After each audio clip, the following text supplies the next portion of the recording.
네, 쌀이 남아돕니다. 생산량을 줄여야 하는데요. 더불어민주당은 거꾸로 갑니다. 남는 쌀을 정부가 의무적으로 사주도록 법을 고치려 하는 거죠. 양곡관리법 개정안입니다. 정부는 반대하고 있죠.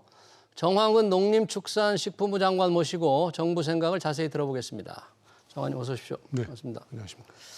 자, 이 양곡관리법 농사를 짓지않은 분들은 잘 모르지만 쌀을 의무적으로 이제 사게 하는 그런 법안이어서 많은 분들이 좀 관심을 가지고는 있습니다. 예. 자세히 얘기하기 앞서서 지금 쌀값 한때 왜 농민들이 좀 걱정했잖아요. 좀 많이 떨어져서. 지금 시장 상황은 어떻습니까? 작년 수확기 이후로 예. 수급이 이제 불균형, 쌀은 남아도는 상황이니까 가격이 뭐 거의 25% 떨어졌습니다. 그래서 이제 우리 농업인들께서 아주 정말로 걱정도 많이 하시고 그러셨는데 우리가 9월 25일 날 예. 고위당정 협의회를 열어서 그 90만 톤을 매입하겠다. 그래서 그 중에 이제 45만 톤은 시장에서 아주 격리를 하는 거고 예. 나머지 45만 톤은 우리 식량안보 차원에서 공공비축을 하는 겁니다. 예. 그래서 그 이후에 쌀값이 지금 많이 회복이 됐습니다. 그래서 굉장히 많은 규모였네요. 45만 톤을 격리시키는 뭐 역사상 처음이죠. 그렇게 많이 한 거는. 예. 그래서 이제 지금 11월 5일 기준으로 예. 약 17% 정도 회복이 됐고 지금 조금 한 1% 정도 다시 조금 내려가긴 했지만 네. 지금 우리가 실제 통계청에서 11월 15일 날 예. 실제 실수확량을 조사를 해보니까 당초 우리가 9월 25일 날 대책 발표할 때 추정했던 거는 약 386만 톤 정도 생산이 될 거다. 예. 그래서 이제 우리가 수유량은 361만 톤 정도 되거든요, 연간. 네. 그래서 한 25만 톤 정도가 남는다. 그래서 남는 거보다 10만 톤 정도를 추가해서 신곡은 35만 톤. 예. 지난해 먹고 남은 쌀이 10만 톤 있었어요. 그래서 45만 톤을 격리하겠다고 발표를 했는데 실제 통계청에서 이번에 11월 15일 기준으로 실수확량, 예. 실제 수확량을 조사를 해보니까 당초 예상보다 한 10만 톤 정도가 줄어든 거예요. 네. 376만 톤. 아. 그래서 이제 가격이 아마 조금 더 회복이 될 거다. 우리는 한 19만 5천 원 정도까지는 회복이 될 걸로 80kg 기준으로. 예. 그렇게 되면 이제 우리 농업인들께서 좀 걱정을 좀 덜 하셔도 될 것 같고. 네. 그렇지만 이제 지금 작황이 당초 예상보다 좀 나빠서 수확량이 10만 톤 정도 덜 생산이 돼서 정부 370. 예상보다는 줄었지만 그렇지만 그 자체도 이 15만 5천 톤 정도가 과잉이 되는 과잉이죠. 거죠. 예. 수요보다 훨씬 많이 생산이 되는 거예요. 그래서 이제 이 과잉 기조가 이제는 거의 고착화됐다 이렇게 생각을 합니다. 네. 그러니까 사람들이 먹는 쌀보다 생산을 너무 많이 하니까 뭔가 이게 잘 되려면 생산량이 줄여야 될 텐데 줄 일이지 않잖아요. 네. 그와 관련해서 관심 있는 게 지금 양곡관리법입니다. 네. 국회 농해수위 네. 그래서 상임위죠. 상임위에서 정부가 의무적으로 남는 쌀을 의무적으로 사라. 네. 정부 재량적인 판단이 아니라 이 법을 지금 단독으로 통과시켰다. 네, 민주당에서 단독으로 이제 통과시킨 법안 내용부터 좀 자세히 좀 설명해 주세요. 크게 보면 이렇습니다. 예를 들어서 쌀이 네. 실제 수요량보다 3% 이상 남는다. 예. 또 가격이 한 5% 이상 떨어졌다. 네. 이럴 경우에는 정부가 나머지 쌀을 전부 사라. 근데 지금도 이제 그 규정이 있는데 지금은 이제 정부의 재량권이 있어요. 예. 근데 이거를 아주 의무화하자는 거고 또 하나는 이제 논에 벼 대신 다른 걸 심을 때 네. 그 지원을 하자 이렇게 두 축으로 돼 있습니다. 근데 이제 논에 다른 걸 심는 거 이거는 뭐 크게 문제가 되지 않는데 정부가 그동안 여러 차례 그와 유사한 네. 그 조정 정책을 했었고 다만 문제는 이게 이제 의무화하는 건데요. 그러면 지금도 많이 농림부가 정부가 사잖아요. 남는 그렇죠. 쌀을. 그럼 정부 판단으로 상황에 따라서 사는 양을 결정하는 것과 네네. 의무적으로 사는 것과 이제 어떤 차이가 있을까요? 그러니까 지금도 사실은 쌀이 남으면 금년에도 45만 많이 톤을 샀잖아요. 격리했듯이 하고 있거든요. 하고 있는데 그렇게 해서 쌀값을 유지를 하고 있는데 의무화하게 되면은 무슨 문제가 있냐면은 농업인들한테 그러니까 현실적으로 우리 농사는 사실 어렵지만 그 중에서 벼농사는 기계화가 100%돼 있어요. 98%지만 사실상 100%가 돼 예. 있고 우리나라 기후 여건에서 논에 여름에 비가 많이 오기 때문에 다른 작물 심기가 굉장히 어렵거든요. 근데 그런 상황에서 정부가 남는 쌀을 사준다 하고 이렇게 시그널을 주게 되면 예. 그러지 않아도 다른 쪽으로 가려고 정부가 부단히 수십 년 동안 애를 쓰고 노력하고 있는데 있는데. 농업인들 입장에서는 아무래도 상대적으로 벼농사가 제일 쉬우니까 그렇죠. 더구나 시장에서 남으면 사주겠다고 한다면 이쪽으로 몰릴 수밖에 없죠. 그대로 그냥 쌀농사 짓는 거죠. 네. 또 하나 문제는 우리가 수량은 좀 떨어지더라도 품질이 좋은 쌀 쪽으로 자꾸 재배를 해줘야 되거든요. 그래야 소비자들이 자꾸 쌀을 찾고. 근데 농업인들 입장에서 지금 시중에는 우리가 그동안 쌀이 모자라던 시절에 다수학 품종을 많이 육성을 해서 많이 나와 있어요.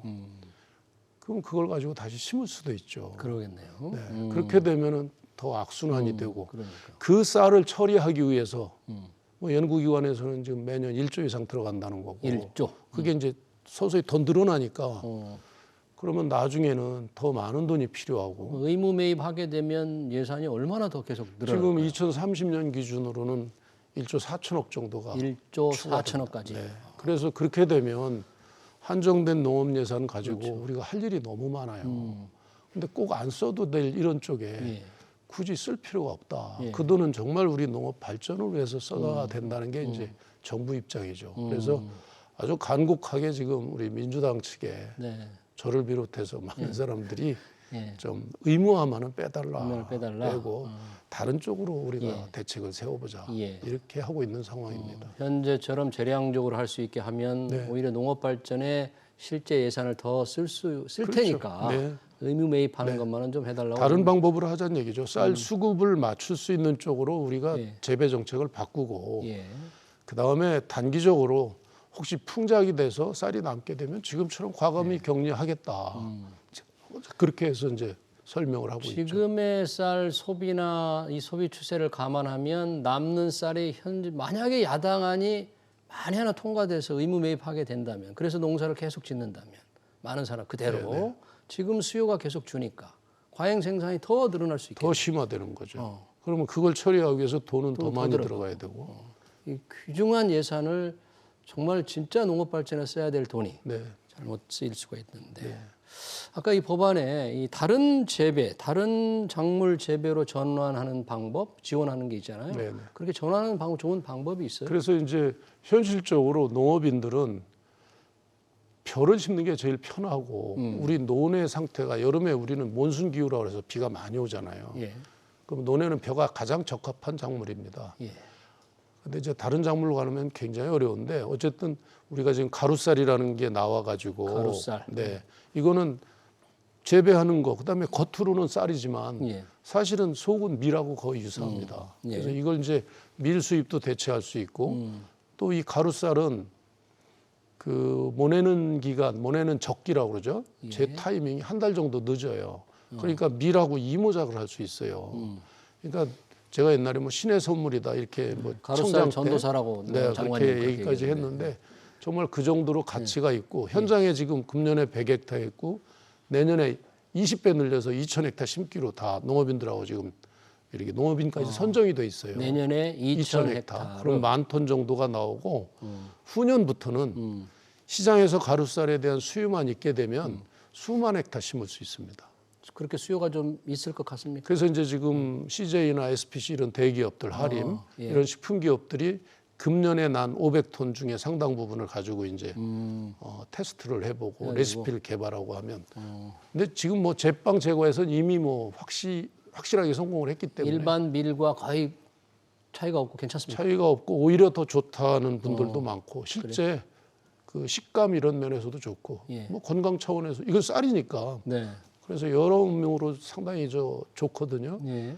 그렇게 되면은 이제 대체가 상당 부분 이루어질 걸로 봅니다. 그러면 수급 균형을 이루면 쌀 가격은 쌀 가격대로 유지가 되고 농업인은 똑같은 벼를 재배하는 거니까 좋고 또 국가 입장에서는 식량 안보, 식량 자급률을 높일 수 수입이 있으면 많은데 그걸 수입을 줄이면서 그래서 우리가 2027년 정도 되면 예. 우리가 밀가루를 1년에 200만 톤 정도 소비하거든요. 네. 그중에 한 10% 정도는 이 가루쌀로 대체한다.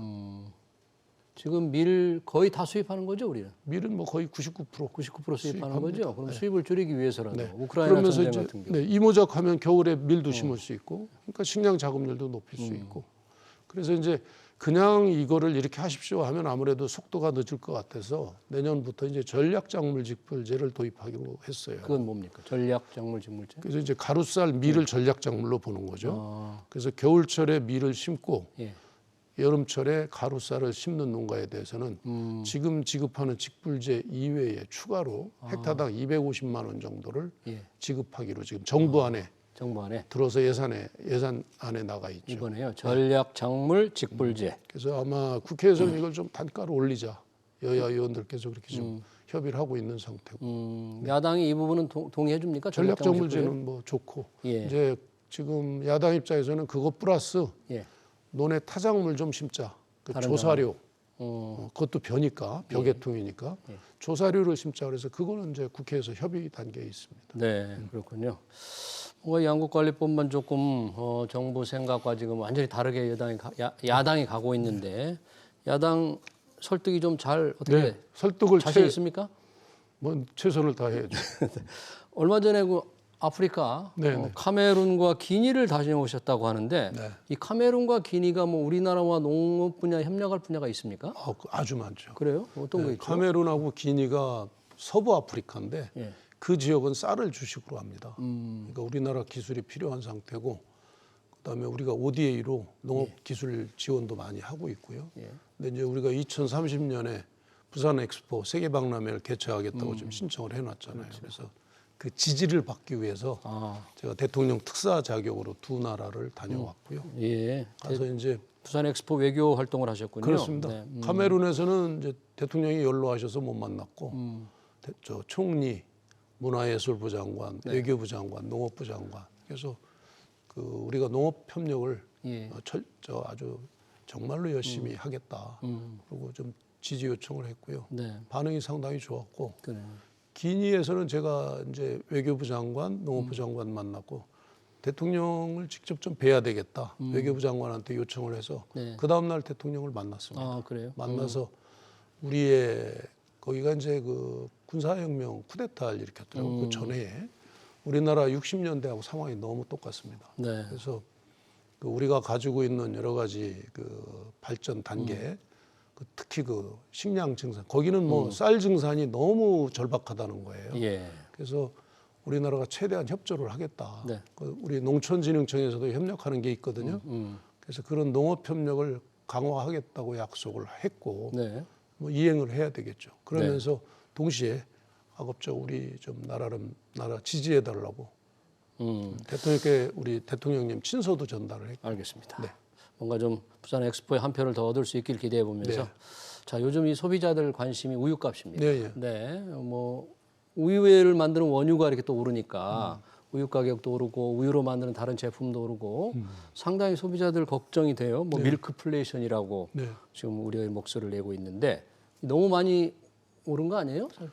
그 이번에 이제 세계 식량 위기를 거치면서 밀크플레이션이라는 게 이제 우리뿐만 아니고 사실은 원유 가격이 네. 미국, 뭐 네덜란드 안 오른 나라가 없습니다. 사실은 뭐 이번에 우리가 49원 올리기로 결정을 했는데 네.